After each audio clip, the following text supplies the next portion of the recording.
Hey Yay! guys, what's up? It's Ireland Reed Heather Finley. and guys, we are a little late to the boat this time, but not as late as last time in getting you April's book review. We promise we're working on it. We're in Yes. the middle of con season, so we're all over the place. But want to break it in down to you for April's book of the month, which we don't actually have a physical book right here to show you on our Kindle, but it is The Vicious Mask. This was actually a co-op Yes. writing. Male and female author team. Mm-hmm. And we will break it in here. Bear with us as we go through all of our technology to give you the little review on it. So this one is actually time frame of England 1882. Says Evelyn is bored with society and its expectations, so when her beloved sister Rose mysteriously vanishes, she ignores her parents and travels to London to find her, accompanied by the dashing Mr. Kent.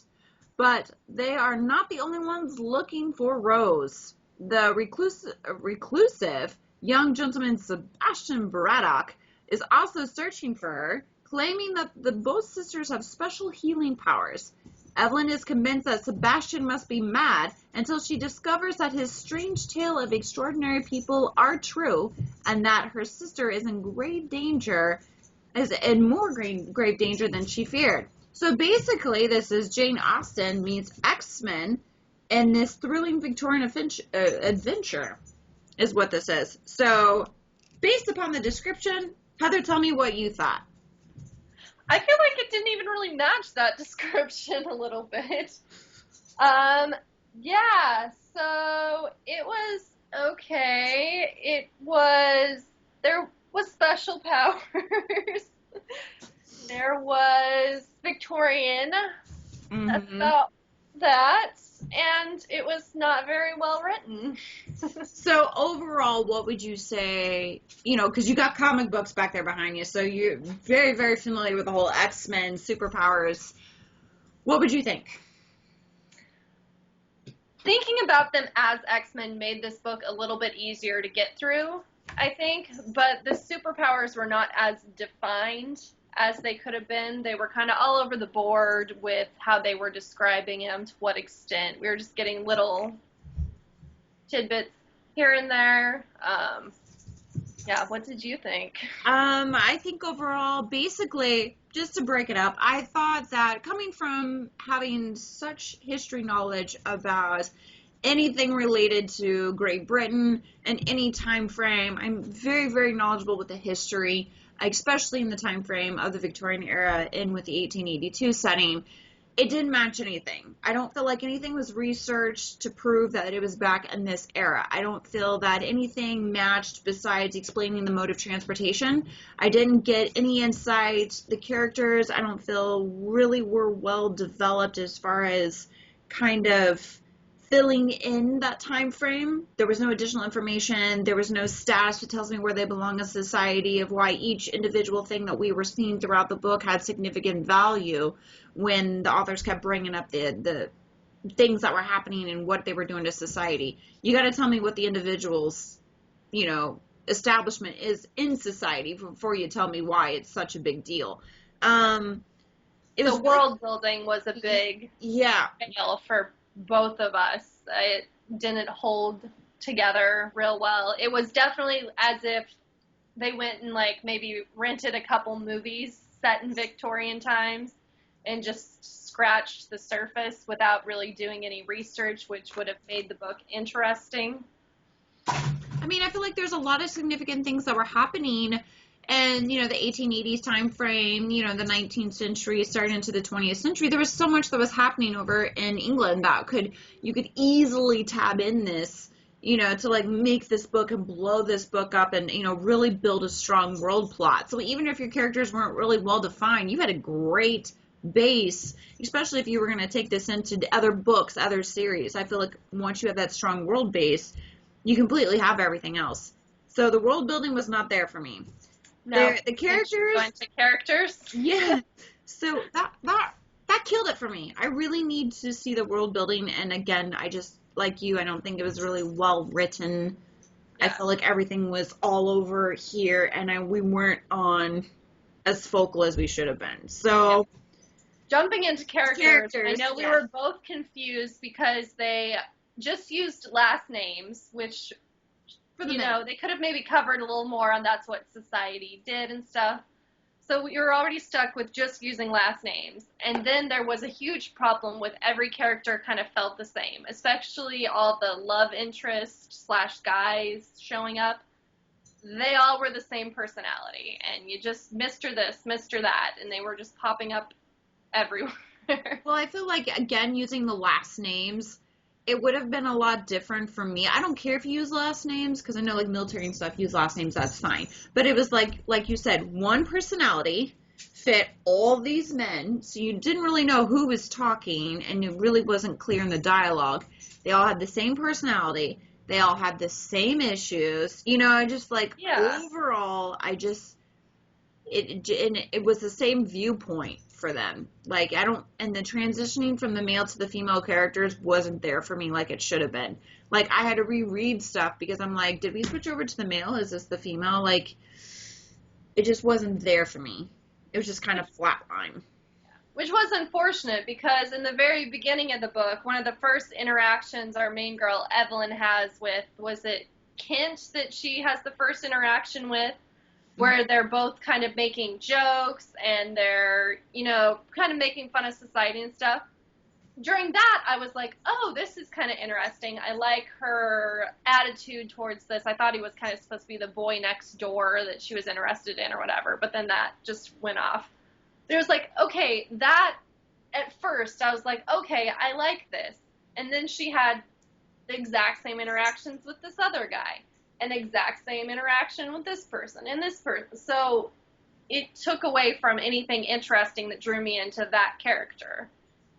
Yeah, and I'm totally with you on the same thing. I just feel like in the beginning, again, you know, they try to come up with a very strong female lead for Evelyn, make her snarky, make her witty, make her seem like, you know, the world is at her fingertips and she's got control over everything. But then I felt like throughout it, I didn't really think that she was a strong female lead because she was making decisions that strong female leads wouldn't make, and it had me really question her initial build, like the initial character build for that. I just really couldn't relate to anyone in this story.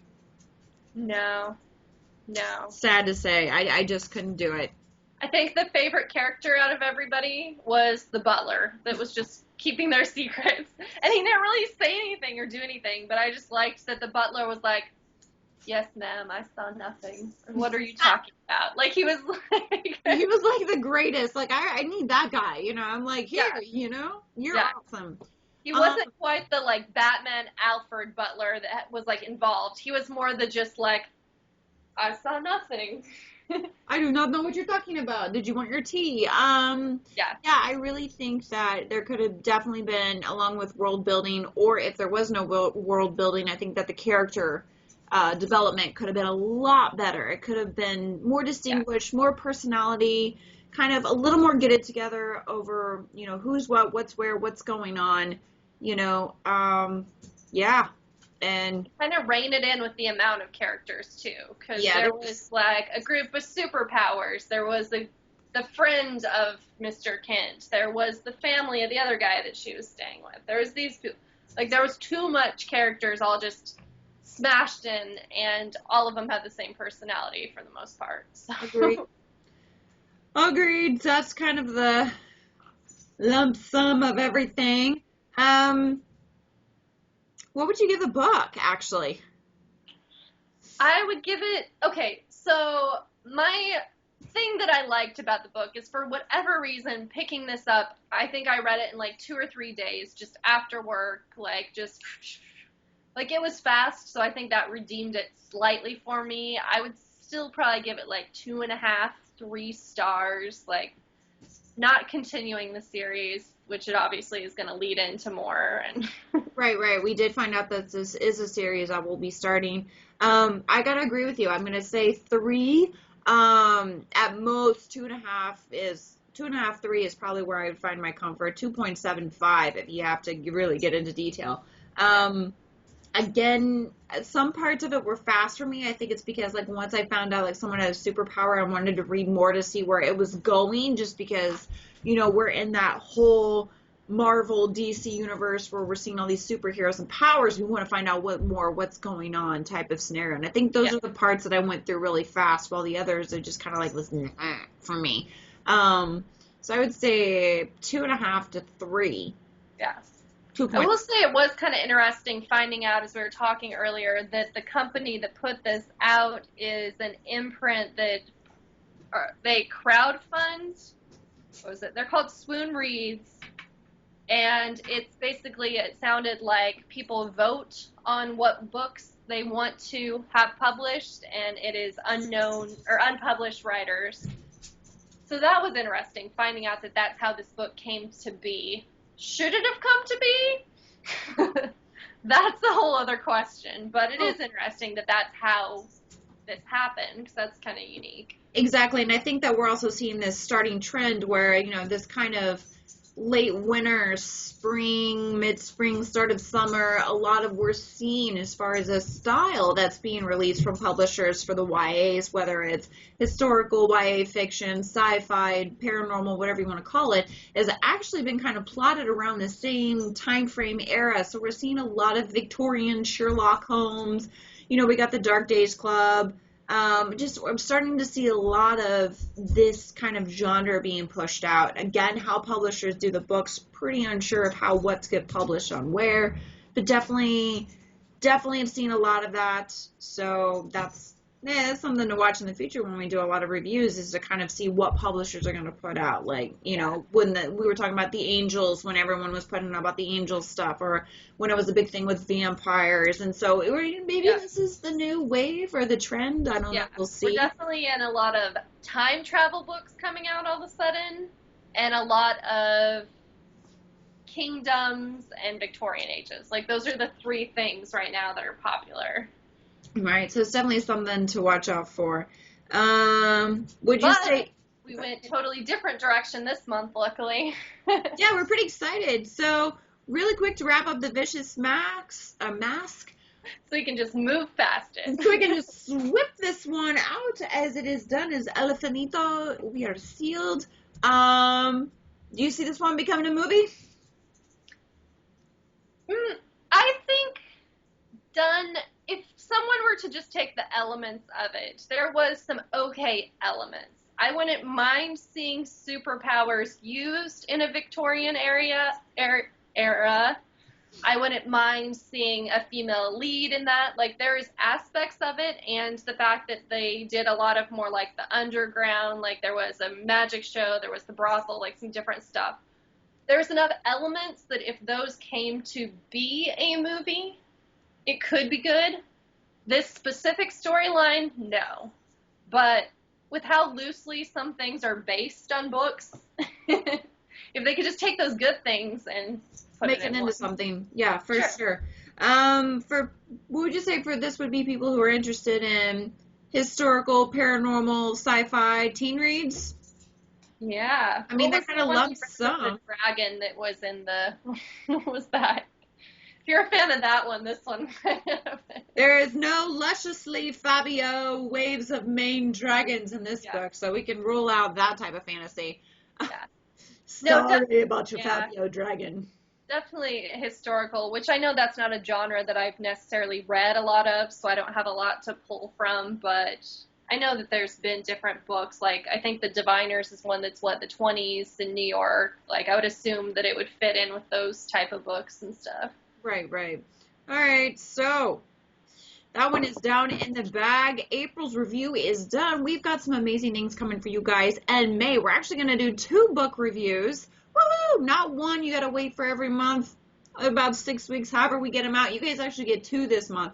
So we're super excited. We've already got 1 underway. That review is coming to you guys in a few days.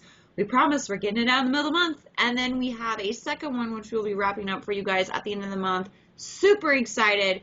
2 new books. You want to announce both of them? Yeah, might as well go for it. Okay. Well, the first one will be The Siren by Kara Cass, who is known for the Selection series, which we both enjoyed. We'll keep our thoughts quiet on this right now, but both of us are almost done with it, so we're excited to talk about it. Book 2, super excited, and I'll be posting a review on that. Actually had the pleasure of sitting in the discussion by Christine Rico and Sarah J. Maas talking about her second book and the retelling of her version of Beauty and the Beast. The Court of Thorns and Roses is originally the first book. So excited for her second release that came out on Tuesday. We'll be wrapping up a review for you guys at the end of the month with Miss Mouse's book. Completely love it. We are big fans of her as well from the Throne of Glass series. So we're super excited to see book 2 and this retelling.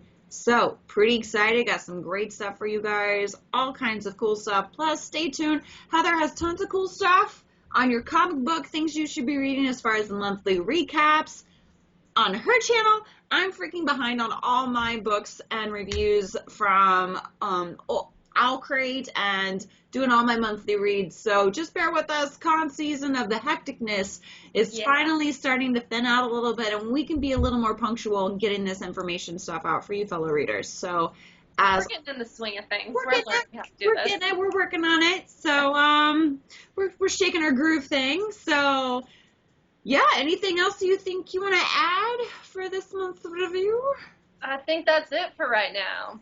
All right, guys. So stay tuned. In a few days, we'll have book 1, which is The Siren by Kara Cass, coming up for you, and then follow through with additional stuff. You can check out Heather's comic book reviews. You can check out a review we have coming out at the end of the month, and tons of all crates, which I double uncrate last week for you guys on the channel on my side. Tons of cool stuff, tons of cool books, tons of cool freaking reviews for you guys.